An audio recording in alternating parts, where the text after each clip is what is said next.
Welcome to The State of Us. Beyond mainstream cable news and party lines, with a millennial and a boomer, The State of Us pushes past the noise and uncovers all the issues that matter. Here's your host, Justin T. Weller. Will 100 million Americans lose access to TikTok? And if they did, would it be for the best? TikTok is owned by a Chinese company, and various U.S. lawmakers have raised concerns recently about the possibility of the Chinese government being able to seize control of the social media platform to spy on and possibly manipulate Americans. Microsoft is in talks to purchase part of TikTok, including its North American operations. Would an American company owning TikTok be for the best? Should you care who owns the fastest up-and-coming social media in the United States?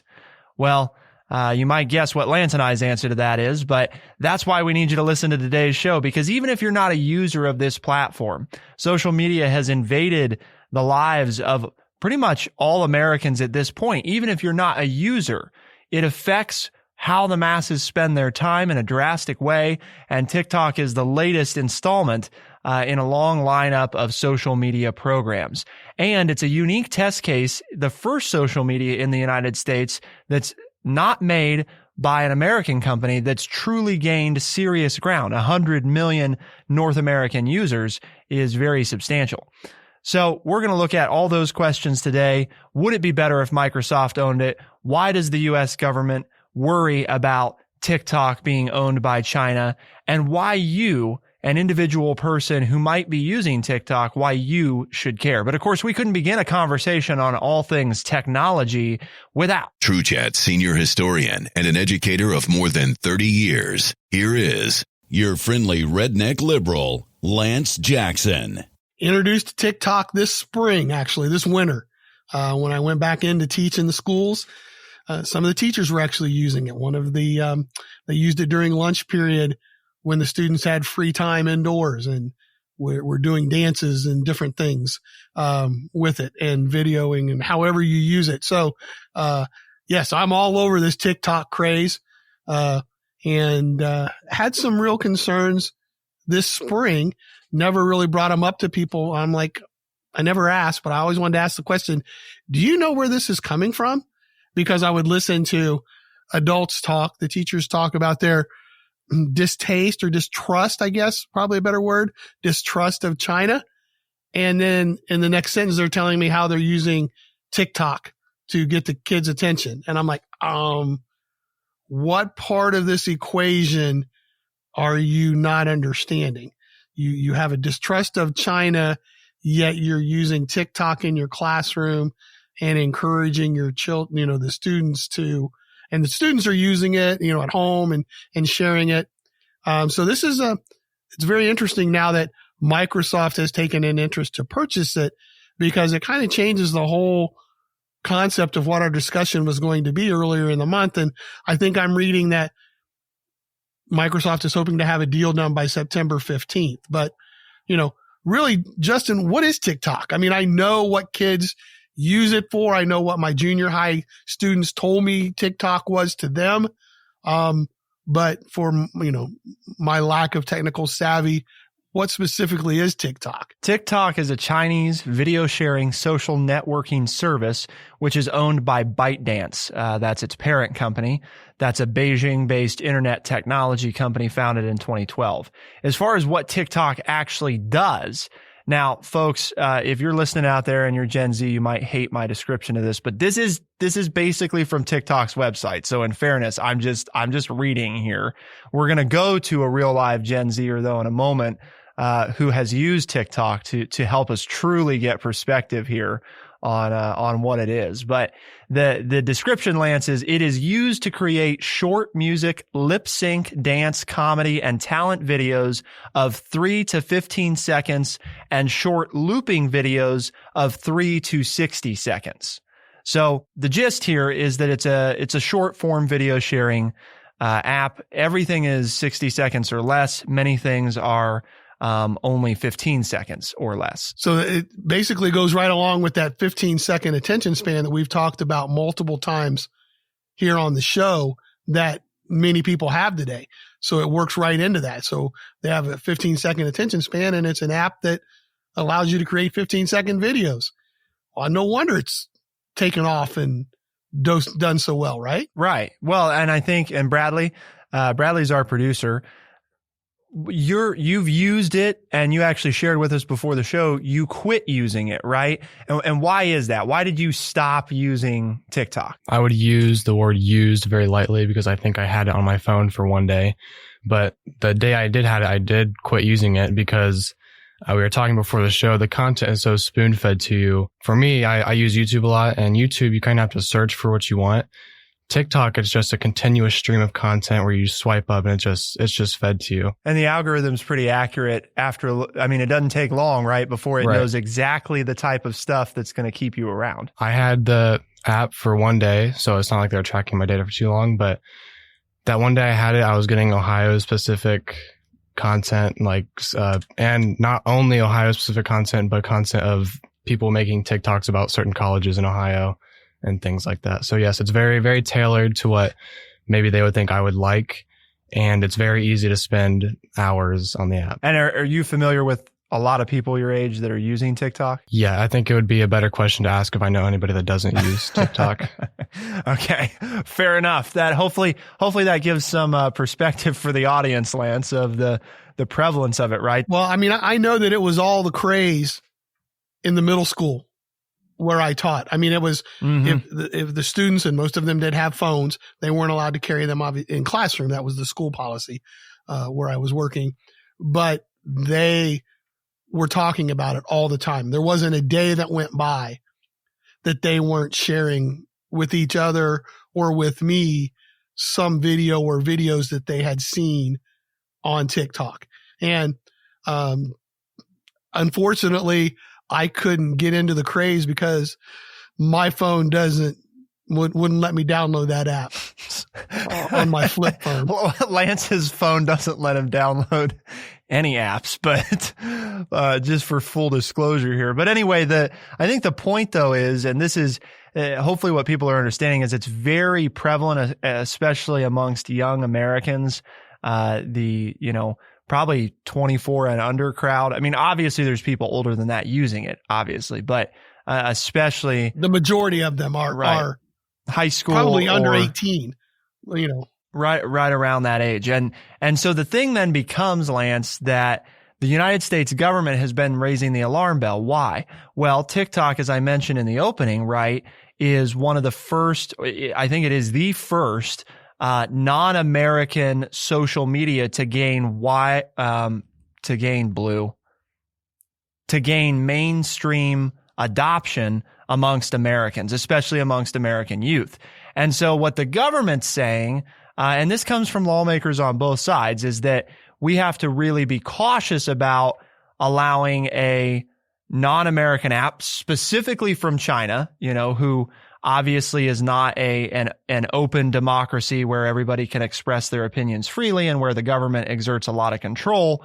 They fear that TikTok, one of two things, could either be being used right now without us knowing to gain all this data on Americans, or it could be used in the future to gain data on Americans, spy on Americans, or it could be used to manipulate Americans, or some combination.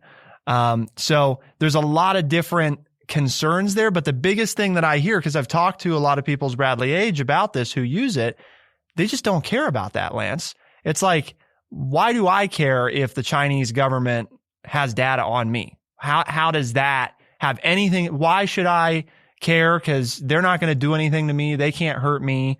There's no concern here. Well, and just in the past 6 months or so, or year, as this has been made more and more aware of the government, our government not liking this, ByteDance has come out and said, hey, we're never going to turn anything over to the Chinese government. We're independent of the government. They have no control over us. But then if you read the autocratic dictatorial government of China, it says in their laws that if a company is asked to turn over information by the Chinese government, they must turn it over. So you have a, discrepancy there, ByteDance saying what it would do and Chinese law saying what they have to do. And the concern is we're in constant, if nothing else, trade negotiations, with China, and any kind of inside information that they could gain by that, then you have their ability to tailor a deal that benefits them more than it does us. You have the whole concern with election fraud, and the whole whether Russia did play a role in the last election or not. Obviously, a foreign government would have a great interest in who was leading the United States of America. And so if they have this information, they could play games with it, and by play games, I mean play games with controlling videos that people see, manipulating their vote or the vote totals. I mean, those are just some of the two major things that I can think of right off the bat that you wouldn't want any foreign entity to have access to some of this private information that we have as citizens. So, and I think that's one of those things that we have to look at is it's really hard to make that connection between TikTok's mainly not about quote unquote serious things, or at least it hasn't been up until recently. And that's part of why it's gained, I think, more attention in 2020 as we are in an election year. And you're racking up hundreds of millions of views on videos that are, professing support for one candidate or another. So all of a sudden, an app that supposedly wasn't interested in engaging in political or current event based type discussions and was supposed to be about fun has become all the more important, much like we saw with, Facebook. Everybody realized that we have to pay more attention to social media, how it's used and who's using it for what purpose.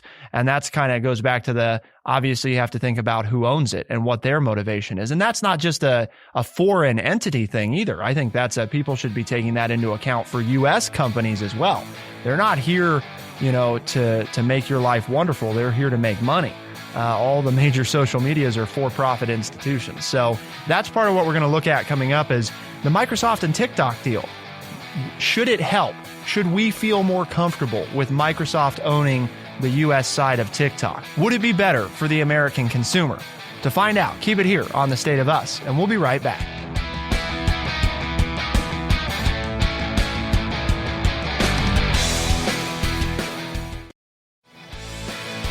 We are The State of Us. Here's your host, Justin T. Weller. About 100 million Americans are users of TikTok. So it is obviously pretty prevalent in this country and has gained a lot of mainstream adoption and popularity, especially as we talked about in the first segment amongst Gen Z and young millennials, and is gaining popularity as time goes on amongst older generations as well. So it's at the forefront of what we're looking at, and part of the reason that we talked about in the first segment that everybody needs to be paying attention to this is it is the first time that a non-American social media has gained such wide adoption. And that is of interest. Whether or not it's a good or bad thing, that's part of what we're talking about now. As you may have gotten the gist, Lance has some hesitations about trusting anything out of China, as I think we all should. But like I said, I think there should be a healthy skepticism of all social media. Well, I feel that way too. That's why I have so much technology in my home and why I fight it religiously. And I'm not on Facebook and all these other things that you point out are basically useless in my defense against people trying to pry into my private life. I totally am on board with you being skeptical of American social media companies as well. But I am very skeptical when it comes from, even more skeptical, I guess, when it comes from outside of our country. But yeah, I'm pretty much a skeptical person all the way around. You're an educator of 35 years, so you're in a classroom and you got all these Gen Z kids staring you down and they're like, why should this is an app for fun, right? I'm watching funny videos, things that make me laugh, things that I enjoy. Most of them aren't political. Why should I care, or why should I stop using this just because China has access to it? I don't care if they know what type of funny videos I like, right? How do you get them from understanding that they personally have a stake in this? Not our country but they personally should have a stake in this. As with the use of any social media, it opens you up to things that you don't even think about, that they're collecting information through your use of this, that you're just watching it for enjoyment. But then they can start to manipulate the information that they receive from you to do other things to you without your knowledge, whether that's showing you things that will make you make other decisions about other things, or about following other people, or wanting to buy products, or in just in general changing your whole outlook and mood about life and how you look at things. That as people gain information with you, you're trusting them to use it in good ways, in ways that we think, well, everybody's nice, everybody's good, and therefore it's okay if they know this stuff about me because nobody's going to harm me. Well, understand something. There are people who make a living out there gathering up information to harm other people to benefit themselves. And so that's the biggest thing you have to understand. And that just goes, and that's not just with social media. That's if you interact with anybody on the street or in a business setting or whatever. Let's face it, the more information you can collect about individuals, the more you get to know them. And if you can make money off of them, or you have other interests, whether they're legal or illegal, it makes it easier to manipulate them and to do that. So you have to be careful, and you just can't say, well, this is just for fun. I watch baseball games and sporting events just for fun. And then I have a whole room in my house where I've spent thousands of dollars on sports memorabilia and souvenirs and everything else that I could have invested and done a whole lot of good with, saving Earth or doing other things. So did that manipulate me into buying these things? You can argue yes or no, but that's what you're opening yourself up to.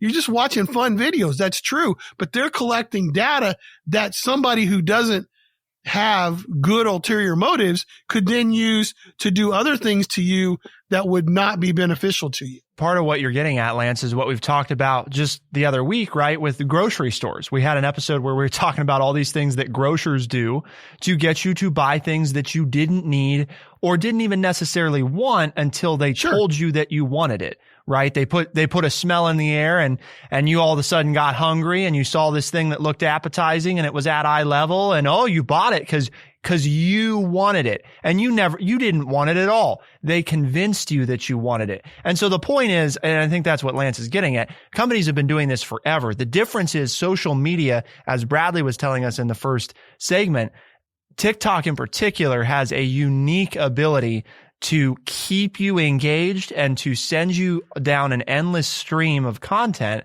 that you don't even realize, right, where you're headed. We've covered stuff, Lance, on YouTube, right? And some of the danger until YouTube recently has worked hard. I think they've actually made some improvements in making it harder to go down conspiracy rabbit holes. But that was a big thing that you and I tried to bring some attention to over the last year or two, because it used to be very easy for people who weren't even looking for conspiracy theories to get started on a video or two and then all of a sudden be down this deep, dark hole and, believe the whole world is out to get them. And so, and again, whether or not any of that's true, the point is, they were taking you in a direction that you didn't intend to go when you started out. And that's, I think, the thing that we have to be so aware of. Well, and not to take us off of TikTok too much, but as an educator, I also feel the need to point out to our listeners that they probably already know this, but especially to our younger listeners, we know the human brain is still developing at an age where TikTok is being used the most. And so it's even more influential on that age group because of the development of the human brain in early adolescence, preteens, and early teenagers. We're not all settled and developed until, much into our mid-20s. And so them having, younger people having access to it than that is at a very influential time in the development of their brain and their thought processes as well. So that's another reason that you need to just be aware of it. I'm not saying it's dangerous per se, You just need to be aware of it and know that these are possibilities so that you don't get into those rabbit holes or get into things that, would not be healthy for you to do. People are saying, well, the Chinese government could do it this way. But at the same time, it is important to note there is no evidence that Right. has happened at all. There's no proof that China has done anything outside of completely proper, allowing the company to operate independently. It could just be, crotchety Americans getting upset that China came up with a good idea. And I think it's important that Lance and I acknowledge that, because it could very well just be us, being, what young people say, salty, right? About, no, Bradley's like, no, don't say that. It could just be us, right? Being upset that they've come up with a good idea that's gaining a mainstream adoption. So I think it's important that we keep that in mind. I think there are real risks, but that's why it's interesting now, right, Lance, that Microsoft has come in and said, we're interested in buying this. And why Microsoft? Just for a minute here, folks, if you haven't been paying attention, right, 4 of the big tech CEOs had to testify in front of Congress recently. Microsoft was not one of them. They were mainly interested in Amazon, the parent of Google, which is Alphabet, which is also the parent of YouTube, Facebook, and I'm missing the 4th one, but there were 4 of them, and they all came forward because basically the government was concerned about their potential overreach, right, in different ways into the lives of Americans and how dependent we've become on them. Microsoft's in an interesting position because they have a consumer-facing side, their product lines, right, like their Surface devices, but they don't have really a consumer-oriented social media. They have LinkedIn, which for those that don't know is a professional networking site. But that again is focused on the professional business side of things. So they're in this unique position where as the world's either first or second most valuable company, depending on the day and whether Apple or Microsoft stocks are trading higher, they're in that unique position to be able to outlay 10, 20, $30 billion to buy a company like TikTok. And again, not the whole thing. They're not talking about buying TikTok worldwide. They're talking about, it looks like, in 3 or 4 different countries. They're talking about the US, the Canada, I believe the Australia and Argentina TikToks. Why Australia and Argentina? I'm not 100% certain, but evidently there's some interest in this bundle of countries that they would buy and essentially take over that operations. It sounds like, Lance, this would probably be acceptable to the United States government, but that's not 100% yet.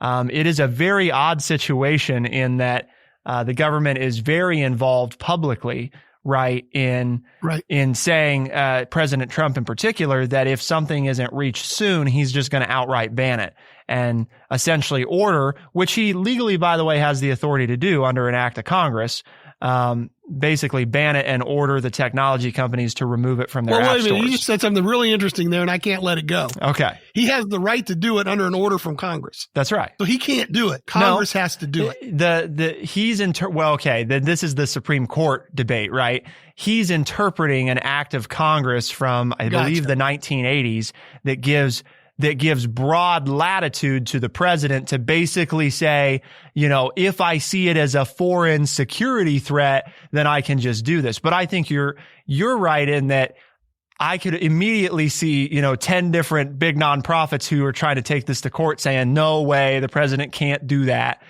Because it does open up that Pandora's box, right? Of if a president can just say, I don't want this app, then what stops him from doing that? And I don't want to go app? down that rabbit hole, but I just had to, that just really perked my ears up quickly. And I'm sure there's somebody else's did too. So I appreciate you explaining that. And just real quickly, because I know we're running out of time here in this segment, but Microsoft also is looking to broaden its base because it has the Xbox gaming system, but that's mostly males. That it's just a fact of life that do that. Not that there aren't women gamers. Yes. Like TikTok in the United States is predominantly female, used by females. So it broadens Microsoft's consumer base. And let's face it, like you said, exactly, all these companies are trying to make money. And if you can broaden your consumer base out of typically a male audience to gain some females within your consumer base by getting TikTok, it makes sense for Microsoft's growth in the future. And I know that's almost an oxymoron when you say Microsoft's growth. How much more can Microsoft grow? But it can. You bring in, 100 million US users who are predominantly female, and you've just broadened your market to draw in advertising dollars from companies. PlayStation and Xbox are kind of social medias in their own right. That online gaming community is absolutely a place people go to connect. I'm glad you brought that up. I remember seeing that in one of the articles for today's show, Lance, but I think that's really important for people to understand Microsoft's perspective here, right? Because they got their hands in all these different things. I'm glad to pitch in every once in a while. People were probably really impressed there for a second. They're like, Lance is like, he's on this thing about Xbox and he knows Microsoft owns it. And it's like, wow, and he's got the demo down of Xbox users and every once in a while. I think it was good. Stuff every once in a while. I know the light bulb was going off. Did Bradley pick himself up off the floor for that one? Did that just amaze him to the point that he fell out of his chair? That I knew all that? Well, not quite. It's hard to impress Bradley. I know. I was going to say, if Bradley's fallen out of his chair, that's you're on to something there. That'd be a tall order. I'm not sure that that's doable, but Bradley keeps us on track, right, Lance? That's the goal. And so he's going to be yelling at us here if we don't move on. But we are going to look at, so what does it tell us about American lawmakers that they've got this concern, right? Lance and I have kind of walked through it and we've talked about, is it a legitimate concern? Probably. But do they really know what they're doing? And this is something that we've talked about before. Are they really the people right now that you want making those decisions? And how should we approach things like this moving forward? Because Lance, this is not going to be the last time that we face something like this. New social medias will continue to be invented and they won't be exclusively American. So is this what we're going to have to go down every time that a foreign country, a foreign company based in a foreign country comes up with something that we like and that we want to use? We have to buy it each time? Maybe. To find out, keep it here on The State of Us, and we'll be right back.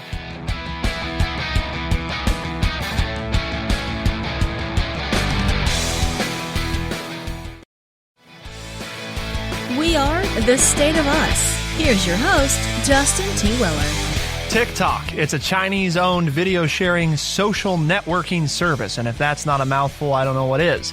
Basically, TikTok's used to create short music, lip-sync, dance, comedy, and talent videos of 3 to 15 seconds and short looping videos of 3 to 60 seconds. So it's all short-form content, and if you didn't catch it, the big thing here, right, the whole thing we've been discussing today is the fact that it's Chinese-owned. And U.S. lawmakers have been kind of raising the flag here saying, hey, can we really trust this? And this hasn't been something we've really had to talk about before because all major social media that gets a lot of use is pretty much U.S. founded, U.S. based, U.S. owned. The thing I got to be critical of, Lance, is that they don't know what the hell they're talking about. And we've had this conversation before, but even again, the thing that got me was in the testimony to Congress recently by these big tech companies. The questions were just so disjointed. There was no like major theme to any of them. Different lawmakers asking different things, some of them about how these companies make money. And it's like, whoa. Like, what does that, some of these things don't have anything to do with one another. It's like, nothing came of any of this. You were amazed at how much more I know about what's going on in the social media world as a person who doesn't partake in social media. That's just shows how out of touch sometimes our lawmakers can be with what's going on, which has been proven time and time again. I remember when there's a sitting senator now, when he was thinking about running for president, he was asked, well, what do you think about the price of milk now? And he goes, he didn't know because he hadn't bought a gallon of milk in 40 years. He just, he knew he went home and there was milk, somebody else bought. He didn't know about that the price of milk had gone, which, but I'm just saying it's not just social media.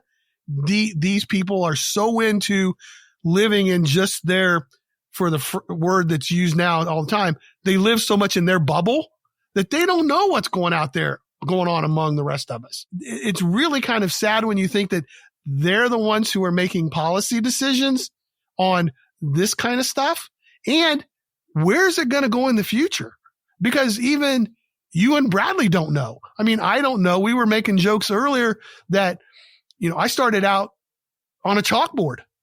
And, I had to, and Bradley pointed out, when I started my schooling 13 years ago in kindergarten, right. I've never been in a classroom that had a chalkboard. I mean, it's scary to me when I think that these are the people that are going to make the laws based on our 200 plus year Constitution for the future of social media.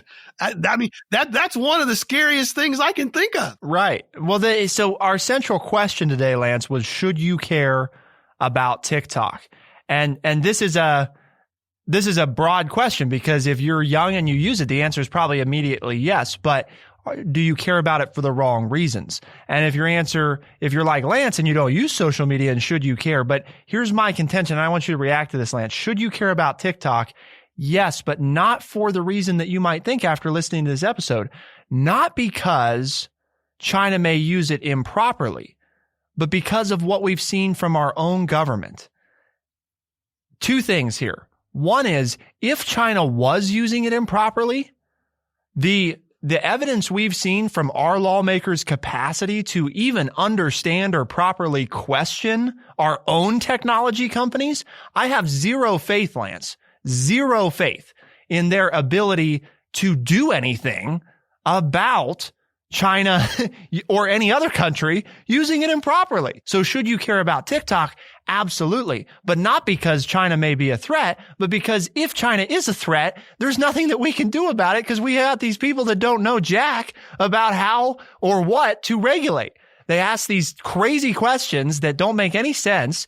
And that's the whole thing, Lance, right? Not everybody can be an expert on everything. And I've said this before when we've talked about this.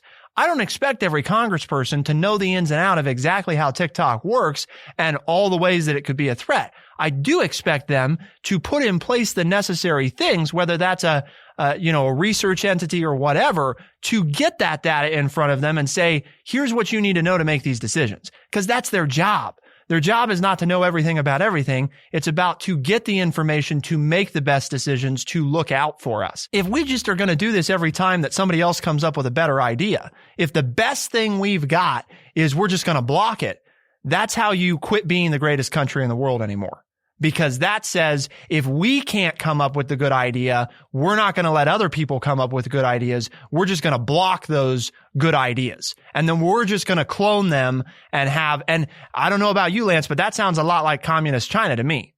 Because what does China do when somebody else comes up with a good idea? They don't let people use it. They block it, and then they clone it, and then they give it to their citizens, and they say, look what we've given you. That's how you live in a country without choice, and that's how you are no longer the leader, is when you start getting scared of other competition. Instead of inventing your own things, you just shut down things that you don't like because you can't invent anymore. Well, my old brain, I think there was a question there at the beginning of all of that, and I'm going to try to answer that. Well, I think you might be running for political office. I don't know. That was a pretty good soapbox oration there. Okay. But I think here's the concern. It causes me pain, Lance. I'm just kind of, I'm yanking your chain a little bit. That these are the people making the decisions. Now, what I'm trying to do here is I agree with you, which is really difficult for me to say about that. But I really agree with you, because whether it's China that owns it, but let's look at, who knows, by the time this goes up in a few hours, Microsoft maybe has signed the deal. But we also talked about how Microsoft by September 15th would like to have a deal in place. They've kind of given themselves that time frame. If Microsoft takes it over, you run the same risk, and this is what you were pointing out, I think, in what you had to say, that Microsoft poses the same risk or a greater risk than China does, in that it's so big and can use the information And maybe not for the same reasons that China would, but the fact that we don't have any laws in place or people who even understand what laws we might need to control a Microsoft or an Amazon or anybody else, that's why you're concerned. It's not so much that TikTok is owned by China, but when you look at the size of these social media companies and the influence that they have in our society now, and you have the lack of understanding of how to regulate all of this by the government and by the people that aren't using it but are making the laws, that's the scary part. And I agree with you totally. But it is to this, my last point very quickly. It is the American way, right? That if somebody comes up with something that's really good and can make money, then we're going to buy it. That's our capitalist idea. So from that aspect and a business side of it, totally, it makes sense for Microsoft to reach out there and say, you know what? This makes a lot of sense. We can make a lot of money with this, and we have the money from which to, take it off your hands. And you're going to see, you as the inventor, as the owner of this, you're going to make more money than you'd ever dreamed of making if you kept it yourself. This is capitalism at its finest. Now, you can be down on capitalism, but this is the way capitalism works. And maybe that's not a good thing, but that's for another time and another show. Right. Whether or not you like it, that's the way it works. 100% a good deal. I agree with you there, Lance, for Microsoft. I mean, the share price clearly indicates investors' appetite for this. So that's capitalism working. The scary thing is the people making the decisions about what the rules are don't seem to know how these things work. And that's what I think you and I are both 100%, both right. worried about. And that's why we're talking about this today, right, Lance? I mean, that was the whole point of should you care about TikTok? Well, hopefully we've answered that. Hopefully our position is clear. There's a lot of different ways you could care about it. And that's part of why we're having this conversation that's a little different than how other people are covering this. Is not just if it's a good investment. That much seems clear. It's about what's really at the heart of this. And so why are we doing that, Lance? Why is our show working to pursue that? Because here at True Chat, our mission is to educate people by providing honest, open, and respectful conversations. And that's what we've had here. We've pointed out there's a whole variety of ways that you could look at this issue. And hopefully you learned something, or at least we got you, even if you said, well, yeah, I knew most of that. Okay. But maybe we brought up something that you hadn't thought of. And that's what we try to do here by having these kinds of discussions. And one of the things that makes it work is if you let people know about it. If you liked it, the episode, you need to let people know. And the way you can tell them to find us if they've never listened to The State of Us and they don't, they say, well, it sounds really interesting. I'd like to listen to the show. Tell them they can find us on Stitcher, Spotify, Apple Podcast, and anywhere else fine podcasts are found. For The State of Us on True Chat in Urbana, Ohio, I'm Justin T. Weller. And I'm Lance Jackson. Special thanks to our producer, Bradley Butch, and thank you all for tuning in. We'll see you next time. Be the change.